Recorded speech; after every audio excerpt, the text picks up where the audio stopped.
നമസ്കാരം. ഭൂപ്രകൃതിയുടെ വൈവിധ്യം മൂലം നമ്മുടെ നാട്ടിൽ ധാരാളം വിളകൾ കൃഷി ചെയ്തു വരുന്നു. ഫലവൃക്ഷങ്ങൾ സ്ഥായി വിളകളായും കിഴങ്ങ് വിളകൾ സീസണലായും പച്ചക്കറികൾ അതുപോലെ മറ്റ് ഹ്രസ്വകാല വിളകൾ എല്ലാ സീസണിലും കൃഷി ചെയ്യുന്നു. കേരളീയരുടെ ഒരു തനത് കൃഷിരീതിയാണ് പുരയിട കൃഷി അഥവാ ഹോം സ്റ്റെഡ് ഫാമിംഗ് എന്നത്. നമ്മുടെ വീട്ടമ്മമാർ ഉദ്യോഗസ്ഥരോ സ്വയം തൊഴിൽ നടത്തുന്നവരോ ആകട്ടെ 90% പേർക്കും തങ്ങളുടെ വീട്ടുവളപ്പിലെ പച്ചക്കറികളോടാണ് കൂടുതൽ താല്പര്യം.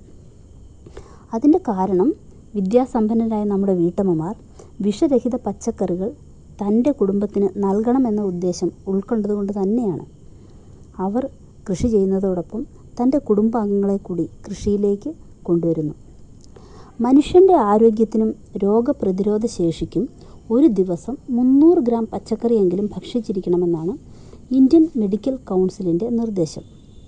എന്നാൽ നാം കേരളീയരുടെ ശരാശരി പച്ചക്കറി ഉപയോഗം 50 മുതൽ 100 ഗ്രാം വരെ മാത്രമാണ് എന്നത് വളരെ ഗൗരവതരമായ ഒരു ആരോഗ്യ പ്രശ്നത്തിലേക്കുള്ള ചൂണ്ടുപലകയാണ്. വീട്ടുമുറ്റത്ത് നിന്ന് ലഭ്യമാകുന്ന പച്ചക്കറികൾ ആരോഗ്യവർദ്ധനവിനും മാനസികോല്ലാസത്തിനും കാരണമാവുകയും ഈ ചെടികൾ നമ്മുടെ പരിസരം കൂടുതൽ ഹരിതാഭമാക്കുകയും ചെയ്യുന്നു. കേരള കാർഷിക സർവകലാശാലയുടെ ശുപാർശയനുസരിച്ച് ഒരു കുടുംബത്തിന് ആവശ്യമായ പച്ചക്കറികൾ ഉൽപ്പാദിപ്പിക്കുന്നതിന് ഒരാൾക്ക് 1/2 സെൻറ്റ് എന്ന കണക്കിൽ സ്ഥലം ആവശ്യമായി വരും. നല്ല നീർവാർച്ചയും വളക്കൂറുമുള്ള മണ്ണാണ് പച്ചക്കറി കൃഷിക്ക് ഉചിതം. ദീർഘകാലം വിളവ് തരുന്ന നമ്മുടെ കറിവേപ്പ്, മുരിങ്ങ, നാരകം, പപ്പായ, വാഴ എന്നിവയെല്ലാം കൃഷിയിടത്തിൻ്റെ അരികിലൂടെ നമുക്ക് നടാം.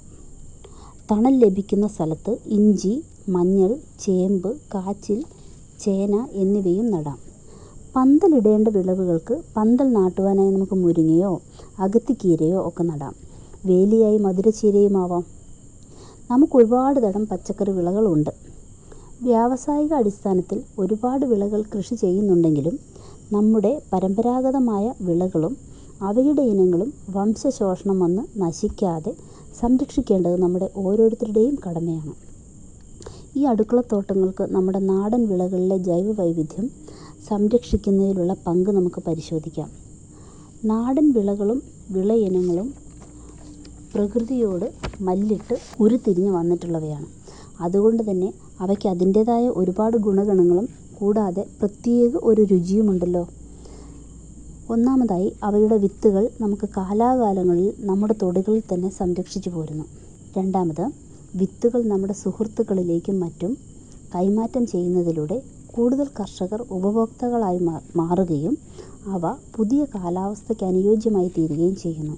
അതുപോലെ തന്നെ നാടൻ വിത്തുകൾ സംരക്ഷിക്കുന്ന നമ്മുടെ ഒരു കർഷകരുടെ ഒരു കൂട്ടായ്മ തന്നെ ഇതോടൊപ്പം രൂപപ്പെടുകയും ചെയ്യുന്നു. നമുക്കറിയാം, പച്ചക്കറികളുടെ വളർച്ചാ രീതിയും ഉപയോഗ രീതിയുമൊക്കെ ആസ്പദമാക്കി ദീർഘകാല വിളകളുമുണ്ട്, ഹ്രസ്വകാല വിളകളുമുണ്ട്. ഈ ഹ്രസ്വകാല വിളകളിൽ എല്ലാം നമുക്ക് ഈ ഒരു സന്ദേശത്തിലൂടെ എനിക്ക് തോന്നുന്നില്ല എല്ലാം കവർ ചെയ്യാൻ പറ്റുമെന്ന്. അതുകൊണ്ട് നമുക്ക് ഇന്നത്തേക്ക് ചീര ഉൾപ്പെടുന്ന ഇലക്കറി വിഭാഗവും നോക്കാം. ചീര ഉൾപ്പെടുന്ന ഇലക്കറി വിഭാഗം നമുക്കൊന്ന് പരിശോധിക്കാം. വളരെ കുറഞ്ഞ കാലയളവിൽ ഏതൊരു കാലാവസ്ഥയിലും കൃഷി ചെയ്ത് വിളവെടുക്കാവുന്ന ഒന്നാണ് ചീര. വിറ്റാമിൻ എ, സി, കെ എന്നിവയെല്ലാം സമ്പുഷ്ടമാണിവ. ചീര നമ്മുടെ അടുക്കളത്തോട്ടങ്ങളെ മനോഹരമാക്കുന്നതോടൊപ്പം തന്നെ അവ കഴിക്കുന്നതിലൂടെ നമ്മുടെ പ്രതിരോധശേഷിയും വർദ്ധിക്കുന്നു. മഴക്കാലത്ത് ഒരു കാര്യം ശ്രദ്ധിക്കേണ്ടത്, ചുവന്ന ചീര നടുമ്പോൾ അതിൽ സാധാരണ ഇലപ്പുള്ളി രോഗം കാണാറുണ്ട്. അപ്പോൾ അവ നടുമ്പോൾ പച്ച ചീരയുമായി ഇടകലർത്തി നടുവാൻ ശ്രദ്ധിക്കണം. നമ്മുടെ ഗവേഷണ സ്ഥാപനങ്ങൾ ഒരുപാട് തരത്തിലുള്ള ചീരയിലെ അത്യുൽപാദന ശേഷിയുള്ള ഇനങ്ങളൊക്കെ കർഷകർക്കായിട്ട് റിലീസ് ചെയ്തിട്ടുണ്ട്. 1-2 ഉദാഹരണമായി ഞാൻ പറയാം. അരുൺ, രേണുശ്രീ, കൃഷ്ണശ്രീ, അരുണിമ എന്നിങ്ങനെ പച്ചയിലും ചുവപ്പിലുമുള്ള ഒരുപാട് വെറൈറ്റീസൊക്കെ ഉണ്ട്. അത് നമ്മുടെ കേരള കാർഷിക സർവകലാശാലയുടെ പല ഗവേഷണ സ്ഥാപനങ്ങളും എല്ലാ ജില്ലയിലും ഉണ്ടല്ലോ. അപ്പോൾ അവിടെ നിന്നൊക്കെ അവർ അത് സെയിൽസ് കൗണ്ടറിലൂടെ വിൽക്കുന്നുമുണ്ട്. പിന്നെ നമുക്ക് ചീരയിൽ തന്നെ നമ്മുടെ ഈ കൃഷി ചെയ്യുന്നത് കൂടാതെ നിങ്ങൾക്ക് അറിയാം പലതരത്തിലുള്ള കാട്ടുചീരകളുണ്ട്. ഈ നമ്മുടെ സാധാരണ കൃഷി ചെയ്യുന്ന ആ ചീരയുടെ അതുപോലെ സ്മൂത്തായിട്ടുള്ള ഇലകളല്ലെങ്കിൽ കൂടെയും ചെറിയൊരു റഫായിട്ടുള്ള ഇലയാണെങ്കിലും അതും ഇങ്ങനെ നമ്മൾ എന്താ പറയുന്നത് ഇലക്കറിയായിട്ട് ഉപയോഗിക്കുന്ന പലതരം കാട്ടുചീരകൾ നമ്മുടെ തൊടിയിലൊക്കെ കാണാറുണ്ട്. ഒരു എക്സാമ്പിൾ അല്ലെ ഒരു ഉദാഹരണമായിട്ട് കുപ്പച്ചീരയൊക്കെ നമുക്കറിയാമല്ലോ. പിന്നെ ചീര കൂടാതെ നമ്മുടെ വീട്ടുവളപ്പിൽ നമ്മൾ നടുന്ന വേറൊരു ഇലക്കറി എന്ന് പറയുന്നതാണ് പസലച്ചീര, ബസല്ല എന്ന് പറയുന്നത്. ഈ ബംഗാളീസും കർണാടകത്തിലുമൊക്കെ ഒരുപാട് അവർ യൂസ് ചെയ്യുന്നൊരു ഇലക്കറിയാണ് ഈ ബസല്ല അല്ലെ പസലച്ചീര. അതിൻ്റെ പ്രത്യേകത എന്താണെന്ന് വെച്ചാൽ ഇത് ഈ ബവൽ മൂവ്മെൻ്റ്, അതായത് ദഹനത്തിന് വളരെ നല്ലതാണെന്നാണ് പറയുന്നത്. അപ്പോൾ അത് ഈ കർണാടകത്തിലെ കോസ്റ്റൽ ഏരിയാസ്, അതായത് ഈ കടലോര പ്രദേശങ്ങളുണ്ടല്ലോ, ആ കോസ്റ്റൽ ഏരിയാസിലൊക്കെ ഒരുപാട് അവർ യൂസ് ചെയ്യുന്നതായിട്ട് കേട്ടിട്ടുണ്ട്. ദഹനത്തിന് വളരെയധികം നല്ലതാണ് ഈ ബസല്ല എന്ന് പറയുന്നത്. ചീരയും ബസല്ലയും ഒന്നും കൂടാതെ ഒരുപാട് കാട്ടുചെടികളുണ്ട് നമ്മൾ ഇലക്കറികളായിട്ട്. നിങ്ങൾക്കൊക്കെ അറിയാം പലതരത്തിലുള്ള കാട്ടുചെടികൾ. അതിൽ ഏറ്റവും പ്രധാനപ്പെട്ട ഒരെണ്ണമാണ് തഴുതാമ. തഴുതാമയുടെ പ്രത്യേകത എന്താണെന്ന് ചോദിച്ചാൽ വളരെ വേഗത്തിൽ വളരുന്ന ഒരു ഇലക്കറി. നിലത്തുകൂടി വള്ളികൾ പടർന്നു പോകുന്ന ഇവയുടെ കുരുനിലകൾ നമ്മൾ കറി വെക്കാൻ, തോരൻ വെക്കാനൊക്കെ ഉപയോഗിക്കും. പ്രത്യേകിച്ച് ശ്രദ്ധയൊന്നും കൂടാതെ തന്നെ ഇത് നമ്മുടെ തൊടികളിൽ മിക്ക തൊടികളിലും കാണും. വേനൽക്കാലത്തൊന്നും നമ്മൾ പ്രത്യേകിച്ച് അതിന് ശ്രദ്ധിക്കുമെന്നും അങ്ങനെ ഒരു ശ്രദ്ധ വേണ്ടാത്തൊരു ഇലക്കറിയാണ്. രണ്ടാമതായിട്ട് നമുക്ക് വേറെ ഒരു ചീര എന്ന് പറയുന്നത് നമ്മുടെ മധുരച്ചീര അല്ലെ മൈസൂർ ചീര, ചെക്കുർമാനിസ് എന്നൊക്കെ പറയുന്ന ചീര. പണ്ടൊക്കെ നമ്മുടെ എല്ലാവരുടെയും വീടിൻ്റെ, നമ്മുടെ തൊടിയുടെ അതിരിൽ കൂടെയൊക്കെ എല്ലാവരുടെയും വീടുകളിലൂടെ കണ്ടിരുന്ന ഒരു ചീരയാണിത്. അത് ഈ പറയുന്ന പോലെ ഒരുപാട് വിവിധ തരത്തിലുള്ള വിറ്റാമിനുകളുടെ ഒരു അമൂല്യ സ്രോതസ്സാണിത്. ഏത് സീസണിലും ലഭിക്കുകയും ചെയ്യും. അതുപോലെ തന്നെ ഇല നുള്ളും തോറും കൂടുതൽ തളിരിലകൾ വന്നുകൊണ്ടേയിരിക്കും. ഇതിൻ്റെ ഈ ഒത്തിരി മാംസ്യവും ധാതുക്കളും വിറ്റാമിനുകളും ഒക്കെ ഉള്ളതുകൊണ്ട് ഇതൊരു മൾട്ടി വിറ്റാമിൻ പ്ലാന്റൊക്കെ ആയിട്ടാണ് കണക്കാക്കപ്പെടുന്നത്. പിന്നെ ഒരു അരക്കീര എന്ന് ഞാൻ ആ നാടൻ ഇനത്തിൽ പറഞ്ഞിരുന്നു. ഈ അരക്കീര ശരിക്കും പറഞ്ഞാൽ തമിഴ്നാട്ടിലൊക്കെ കാണുന്നതാണ്. ചെറിയ ഇലയോട് കൂടിയ വളരെ രുചികരമായ ഒരു ചീരയാണ് അരക്കീര. അതുപോലെ തന്നെ മറ്റൊരു കാട്ടുചെടിയാണ് കുപ്പച്ചീര, തകര നമുക്കറിയാമല്ലോ, പത്തിലക്കറിയിലെ ഒരു പ്രധാനിയാണ് ഈ തകര എന്ന് പറയുന്നത്. പിന്നെ വെളുംചേമ്പ് അല്ലെ കാട്ടുചേമ്പ് എന്നൊക്കെ പറയുന്ന ചെറിയൊരു ചൊറിച്ചിലൊക്കെ ഉള്ളൊരു ചേമ്പിൻ്റെ ഇത് നമ്മൾ കറി വെക്കാറുണ്ട്. അതിൻ്റെ ഇല നമ്മളിങ്ങനെ ചെറുതായിട്ട് അരിഞ്ഞ് പുളിയിട്ട് വെക്കും. അതിൻ്റെ ഇത് കളയാൻ വേണ്ടി, ചൊറിച്ചിലൊക്കെ കളയാൻ വേണ്ടി പുളിയിട്ട് വെക്കുന്ന ഒരു കറിയുണ്ട്. പിന്നെ വേറൊരു ചീര ടൈപ്പ് അകത്തിക്കീര എന്ന് പറഞ്ഞിട്ട് തമിഴ്നാട്ടിൽ വളരെ വ്യാപകമായിട്ട് കാണുന്ന ഒരൊന്നാണ് ഈ അകത്തിക്കീര. ചെറിയ മരങ്ങളായി വളരുന്ന ഇവയുടെ ഇലയും പൂവുകളുമാണ് നമ്മൾ സാധാരണ കറി വെക്കാൻ ഉപയോഗിക്കുന്നത്. പക്ഷേ ചെറിയൊരു നേരിയ കയ്പുണ്ട് ഇതിന്. അപ്പോൾ പക്ഷേ ഉണ്ടെങ്കിൽ തന്നെയും ഇവ വേവിച്ച വെള്ളം പതുക്കെ ഊറ്റിക്കളഞ്ഞിട്ട് ഈ കയ്പ് നീക്കി പരിപ്പിൻ്റെ കൂടെയോ പയറിൻ്റെയൊക്കെ കൂടെയാണ് സാധാരണ പാകം ചെയ്യുന്നത്. ഒരു 6 മാസം മുതൽ എല്ലാ മാസവും ഇവയിൽ നിന്നും നമ്മുടെ ഇലകൾ അടർത്താവുന്നതുമാണ്. മറ്റൊരു പ്രധാനപ്പെട്ട ഒരു ഇലക്കറിയാണ് മണൽ ചീര അല്ലെ കൊഴുപ്പ് ചീര എന്നൊക്കെ പറയുന്ന പോർട്ടലാക്ക എന്ന് പറയുന്നത്.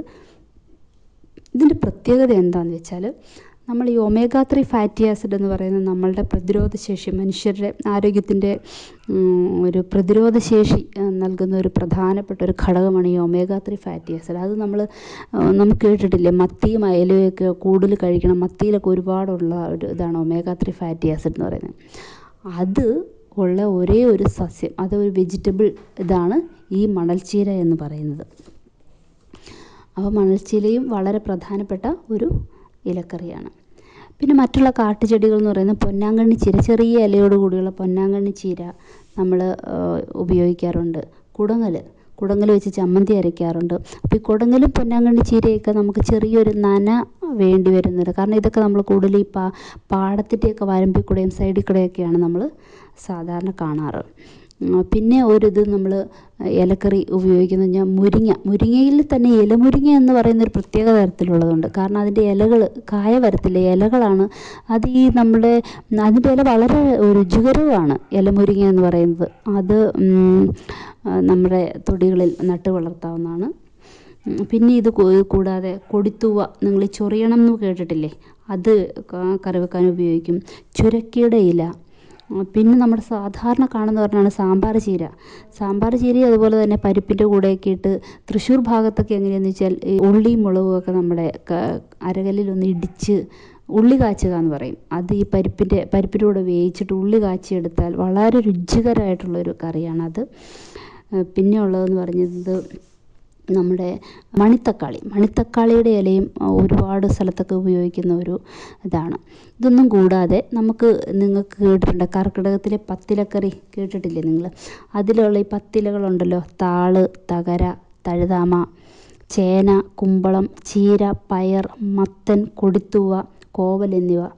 ഇതെല്ലാം ഈ പത്തിലകൾ ഉൾപ്പെടുത്തിയിരിക്കുന്നത്. പക്ഷേ ചില സ്ഥലങ്ങളിലൊക്കെ കേട്ടിട്ടുണ്ട് ഈ മധുരച്ചീരയും മണിത്തക്കാളിയൊക്കെ ഉൾപ്പെടുന്നതായിട്ടൊക്കെ കേട്ടിട്ടുണ്ട്. പിന്നെ ഇതൊന്നും കൂടാതെ വളരെ രുചികരമായിട്ട് കുറച്ച് ഇലക്കറികളുണ്ട്. അതെന്താണെന്ന് വെച്ചാൽ നമ്മുടെ ഈ കയ്പില്ലാത്ത പാവലുകളുണ്ട് കുറച്ചെണ്ണം. എരുമപ്പാവൽ, പോത്തുപാവൽ, അതുപോലെ തന്നെ കൻറ്റോല, ഗാക്ക് അല്ലെ സ്വീറ്റ് ഗോഡ് എന്നൊക്കെ പറയുന്നത് കുറച്ച് ചെടികളുണ്ട്. ഇതെല്ലാം എന്താണെന്ന് ചോദിച്ചാൽ ആൺ പെൺ ചെടികൾ വേറെയാണ്. നമ്മുടെ ഇവിടെ, അതായത് നമ്മുടെ പാവലിൻ്റെ പോലെയല്ല, ഇതിങ്ങനെ പരാഗണം ചെയ്ത് പെൺചെടിയും ആൺചെടിയും വേറെ ആയിട്ടുള്ള ടൈപ്പുകളായിട്ടുള്ള ഇതാണ് ഈ നമ്മുടെ ഈ കയ്പില്ലാത്ത പാവയ്ക്കൾ. അതിൻ്റെ ഇലകൾ വളരെ രുചികരമായിട്ട് നമുക്ക് പാകം ചെയ്യാവുന്ന ഇലക്കറികളാണ്. പിന്നെ ഈ ഇലക്കറികളുടെയൊക്കെ ശ്രദ്ധിക്കേണ്ട കാര്യം എന്താണെന്ന് ചോദിച്ചാൽ, നമ്മൾ ഈ ഒരുപാട് എന്നും കഴിക്കാൻ പറ്റാത്ത നമ്മുടെ ഭക്ഷണത്തിൽ പറ്റാത്ത ഒരു സാധനമാണ് ഇലക്കറികൾ. ആഴ്ചയിൽ USDA ഒക്കെ റെക്കമെൻഡ് ചെയ്യുന്നതനുസരിച്ച് ആഴ്ചയിൽ 2 ദിവസമേ ഇലക്കറികൾ കഴിക്കാവുള്ളൂ എന്ന് പറയുന്നുണ്ട്. അതും ശ്രദ്ധിക്കണം. കാരണം അതിൽ ഈ ഓക്സൈഡ് കണ്ടൻറ്റും നൈട്രേറ്റ് കണ്ടൻറ്റും ഒക്കെ നമുക്ക് അടിയുമെന്നാണ് പറയുന്നത്. നമ്മുടെ കിഡ്നിയിലും ലിവറിലും ഒക്കെ അടിഞ്ഞ് അത് നമ്മുടെ ആരോഗ്യത്തിന് ഹാനികരമാണെന്ന് നിങ്ങൾക്കറിയാമല്ലോ. അപ്പോൾ അതും കൂടി ശ്രദ്ധിക്കണം. പിന്നെ ഞാൻ ഒരു ICAR NBPGR എന്ന് പറയുന്ന സ്ഥാപനത്തിലെ ഉദ്യോഗസ്ഥയാണ്. അപ്പോൾ ഇവിടെ നമ്മൾ തനതായ കുറച്ച് വിത്തുകളൊക്കെ ഞങ്ങൾ സൂക്ഷിച്ചു വെച്ചിട്ടുണ്ട്. അതൊക്കെ കുറച്ച് കാലം മുമ്പ് വരെയൊക്കെ നമ്മളിവിടെ കർഷകർക്കൊക്കെ ചെറിയ ചെറിയ സാമ്പിളുകളായിട്ട് കൊടുത്തിരുന്നു. പക്ഷേ ഇപ്പോൾ ഈ കൊറോണ അങ്ങനെയുള്ള പ്രശ്നങ്ങളൊക്കെ വന്നേ പിന്നെ നമ്മൾ ഈ കൂടുതൽ അങ്ങനെ സപ്ലൈ നിങ്ങൾക്ക് തന്നെ അറിയാം, അത് അങ്ങനെ ഞങ്ങൾ കൊടുക്കാൻ പറ്റാതെ വന്നിരിക്കുകയാണ്. അപ്പോൾ ഇങ്ങനെയുള്ള താല്പര്യമുള്ള കർഷകർക്ക് പിന്നീട് അങ്ങനെ എന്തെങ്കിലും താല്പര്യം ഉണ്ടെങ്കിൽ ഞങ്ങൾ അത് പരിഗണിക്കുന്നതാണ്. അടുക്കളത്തോട്ടങ്ങളിലെ നാടൻ വിള ഇനങ്ങളെ ഒന്ന് പരിചയപ്പെടാം. നമ്മുടെ അടുക്കളത്തോട്ടങ്ങളിലെ അവിഭാജ്യ വിളകളായ പയർ, വെണ്ട, വെള്ളരി, വഴുതന, തക്കാളി ഇവയിലൊക്കെ നമ്മുടെ തനതായ നാടൻ ഇനങ്ങളുണ്ട്. അപ്പോൾ അവയെ നമുക്കൊന്ന് പരിചയപ്പെട്ടാലോ? അതോടൊപ്പം തന്നെ കുറച്ച് അവയുടെയൊക്കെ അത്യുൽപാദന ശേഷിയുള്ള ഇനങ്ങളുടെ പേരും കൂടെ ഇതിൽ പ്രതിപാദിക്കുന്നതാണ്. ഒന്നാമതായി നമ്മുടെ പയറാണ്. പയർ നമ്മുടെ ഏതൊരു അടുക്കളത്തോട്ടങ്ങളിലും കാണുന്ന ഒരു വിളയാണ്. ഇതിൽ 2 തരം ഉണ്ട്. നമുക്ക് കുറ്റിപ്പയറും ഉണ്ട്, അച്ചിങ്ങാപ്പയറും ഉണ്ട്. അച്ചിങ്ങാപ്പയർ അല്ലെങ്കിൽ ഒടിപ്പയർ എന്ന് പറയും.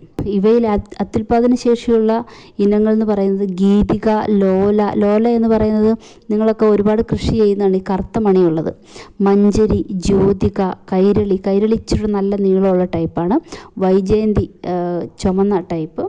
അർക്കാമംഗള ഇത് വളരെ നീളം കൂടിയത്, ഏകദേശം ഒരു മീറ്ററോളം, 1 മീറ്റർ, ഒരു 70 സെൻറ്റിമീറ്ററിൽ കൂടുതൽ എങ്ങനെയും എല്ലാ ഇതിനുള്ള, പക്ഷേ വിത്തുകൾ കുറച്ച് അകലത്തിലുള്ള ഒരു ടൈപ്പ് വിള ഇനമാണ് അർക്കാമംഗള. അത് ബാംഗ്ലൂരിൽ നിന്ന് റിലീസ് ചെയ്തിട്ടുള്ളതാണ്. എന്നാൽ നാടൻ ഇനങ്ങൾ ഒരുപാട് നിങ്ങൾ കേട്ടിട്ടുണ്ടാവാം. ചിലപ്പോൾ നിങ്ങളുടെയൊക്കെ കയ്യിൽ ഇത് ഉണ്ടാവാം. അപ്പോൾ ഇനിയെങ്കിലും അത് സംരക്ഷിച്ച് മറ്റുള്ളവർക്ക്, സുഹൃത്തുക്കളുമായി പങ്കുവെച്ച് നമ്മുടെ പ്രകൃതിയിൽ നിന്നും അത് നശിക്കാതെ സൂക്ഷിക്കാനുള്ള റിക്വസ്റ്റ് കൂടി ഇതോടൊപ്പം ഞാൻ വെക്കുകയാണ്. നാടൻ ഇനങ്ങൾ എന്ന് പറയുന്നത് കുരുത്തോലപ്പയർ കേട്ടിട്ടുണ്ട്, 18 മണിയൻ, വെള്ളപ്പയർ, നീലപ്പയർ, കുറ്റിപ്പയർ, തോട്ടപ്പയർ, തടപ്പയർ, കഞ്ഞിക്കുഴിപ്പയർ, ചുവപ്പ് കുരുത്തോല, വിതപ്പയർ, കരിമണിപ്പയർ, ഇങ്ങനെ പല പേരിൽ അറിയപ്പെടുന്നുണ്ട്. ചിലപ്പോൾ ഒരേ ഒരു ഇനം തന്നെ 2 സ്ഥലത്ത് 2 പേരിലായിരിക്കും അറിയപ്പെടുന്നത്. എന്തായാലും അത് നമ്മളുടെ കർഷക സുഹൃത്തുക്കളുടെ കയ്യിലൂടെ സംരക്ഷിച്ച് നശിച്ചു പോകാതിരിക്കട്ടെ. അടുത്തതായി വെണ്ടയെന്ന് പറയുന്നത് നമ്മൾ മിക്കവാറും ഇപ്പം നമ്മുടെ തൊടിയിലൊക്കെ കൃഷി ചെയ്യുന്ന ഒരു വിളയാണ്. ഇവയിൽ പൊതുവെ കാണാറുള്ള ഒരു മൊസൈക്ക് രോഗമുണ്ട്. അതിനെ പ്രതിരോധിക്കാൻ പറ്റുന്ന ഇനങ്ങളാവണം നിങ്ങളെപ്പോഴും തിരഞ്ഞെടുക്കേണ്ടത്. അതിൽ നാടൻ ഇനങ്ങൾ എന്ന് പറഞ്ഞാൽ ആനക്കൊമ്പൻ വെണ്ടയാണ്.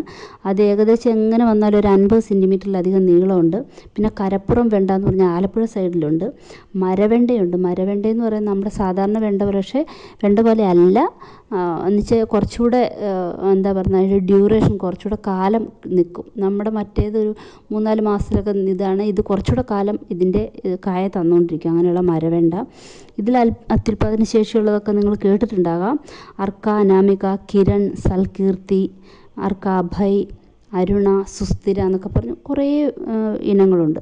പിന്നെയുള്ളത് മുളക്, വഴുതന, തക്കാളി വിളകളൊക്കെയാണ്. അവരൊക്കെ ഒരേ കുടുംബത്തിൽപ്പെട്ടതാണല്ലോ. അപ്പോൾ അതിൻ്റെയും കുറേ വെറൈറ്റീസ് ഉണ്ട്. അതിൽ മുളകിൻ്റെ നാടൻ ഇനങ്ങൾ എന്ന് പറയുന്നത് കോടാലി മുളക് എന്ന് പറയുന്ന ഒരു ടൈപ്പ് തൃശ്ശൂരുണ്ട്, കോടാലി എന്ന് പറഞ്ഞ സ്ഥലത്തു നിന്നുള്ളത് കോടാലി മുളക്. പിന്നെ ഉള്ളതെന്ന് പറഞ്ഞാൽ ഉണ്ടമുളക്. അതുപോലെ തന്നെ വഴുതനയിലുള്ളത് വേങ്ങേരി വഴുതന, വേങ്ങേരി എന്ന് പറഞ്ഞ സ്ഥലത്തുള്ള വഴുതന.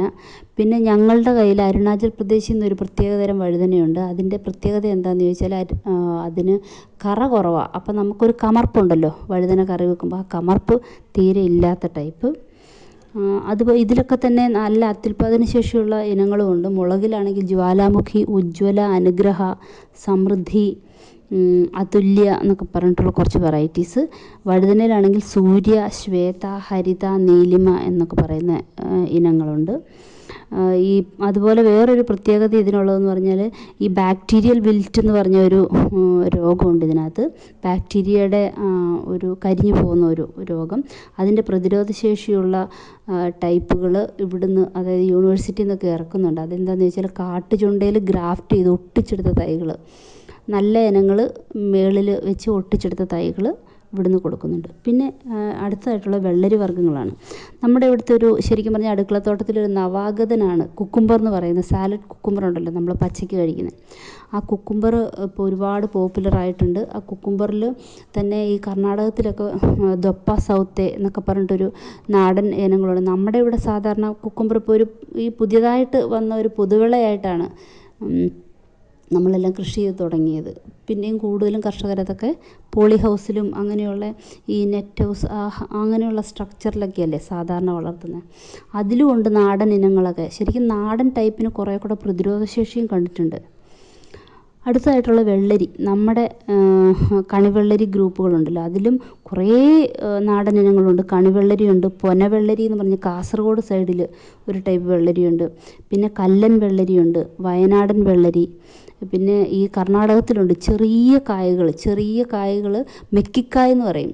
അത് ചെറിയ കായെന്ന് പറഞ്ഞാൽ ഏകദേശം നമ്മുടെ കോവയ്ക്കേക്കാളും കുറച്ചുകൂടെ മുഴുപ്പ്, അത്രയൊക്കെ ഉള്ളൂ. നല്ല ടേസ്റ്റുള്ള ഒരു ടൈപ്പ് മെക്കിക്കായ എന്ന് പറഞ്ഞിട്ടൊരു നാടൻ ഇനമുണ്ട്.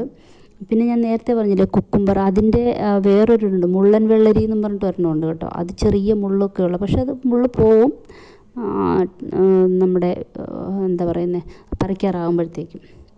പിന്നെയുള്ള വേറൊരു വെള്ളരി വർഗ്ഗത്തിൽപ്പെട്ട ആ ഒരു ഫാമിലിയിലുള്ളതാണ് പാവൽ. പാവലിൻ്റെ അത്യുൽപാദന ശേഷിയുള്ള ഇനങ്ങൾ എന്ന് പറയുന്നത് പ്രിയ, പ്രീതി, പ്രിയങ്ക ഒക്കെ നമ്മുടെ യൂണിവേഴ്സിറ്റിയിൽ നിന്ന് ഇറക്കിയിട്ടുള്ളതാണ്. എന്നാൽ അതിൻ്റെ നാടൻ ഇനങ്ങൾ എന്ന് പറഞ്ഞാൽ നാടൻ പാവലുണ്ട്, വെള്ളപ്പാവലുണ്ട്. നമ്മൾ മലയാളികൾക്ക് ഈ പ്രത്യേകിച്ചും തെക്കോട്ട് പോകുന്നതോടെ ഈ വെള്ള കളറുള്ള പാവയ്ക്ക കുറച്ചുകൂടെ കയ്പ്പ് കുറവാണെന്നാണ് പറയുന്നത്. വെള്ള കളറുള്ള പാവയ്ക്കയുടെ കൂടുതൽ പ്രിയം. പിന്നെയുള്ളത് പടവലത്തിൻ്റെ നാടൻ ഇനം എന്ന് പറഞ്ഞാൽ കടുത്തുരുത്തി ലോക്കൽ എന്ന് പറഞ്ഞിട്ടൊരു നമ്മുടെ കോട്ടയം ഭാഗത്ത് കടുത്തുരുത്തി ലോക്കൽ എന്ന് പറഞ്ഞിട്ടൊരു കൃഷി ചെയ്യുന്നുണ്ട്. പിന്നെ അതിലെ പടവലത്തിലെ വെറൈറ്റീസ് എന്ന് പറയുന്ന കൗമുദിയും ഹരിതശ്രീ, മൗനുശ്രീ എന്നൊക്കെ പറഞ്ഞ് കുറച്ച് നല്ല വെറൈറ്റീസൊക്കെ ഇറങ്ങിയിട്ടുണ്ട്. പിന്നീടുള്ള ഒരു വിളയെന്ന് പറഞ്ഞാൽ കുമ്പളമാണ്. കുമ്പളത്തിലെ നാടൻ എന്ന് പറയുന്നത് നെയ്ക്കുമ്പളം, വള്ളിക്കുമ്പളം, പിന്നെ ഇളവൻ, വൈദ്യക്കുമ്പളം, തടിയൻ കായ, ഇങ്ങനെ പല പേരിൽ അറിയപ്പെടുന്നുണ്ട്. അതായത് നെയ്ക്കുമ്പളമൊക്കെ വളരെ മെഡിസിനലി, അതായത് ഔഷധ ഇതിനൊക്കെ ഉപയോഗിക്കുന്നതാണല്ലോ. ഇതൊക്കെയാണ് കുറേ നാടൻ ഇനങ്ങളെക്കുറിച്ചൊക്കെ പറയാനുള്ളത്. ഇതുകൂടാതെ കുറേ നാടൻ ഇനങ്ങളുള്ള നമ്മുടെ വിളകൾ എന്ന് പറയുന്നത് മാവിലും അതുപോലെ തന്നെ വാഴയിലും, പിന്നെയുള്ളത് നമ്മുടെ കിഴങ്ങ് വർഗ്ഗങ്ങൾ ചേമ്പ്, കാച്ചിലൊക്കെ ഒരുപാട് പേരുള്ള നാടൻ ഇനങ്ങളുണ്ട്. അപ്പോൾ ഇതിൽ നിന്നൊക്കെ എനിക്ക് പറയാനുള്ളത് ഇതൊക്കെ ഒരുപാട് ഇതിൻ്റെയൊക്കെ വംശശോഷണം സംഭവിച്ചുകൊണ്ടിരിക്കുകയാണ്.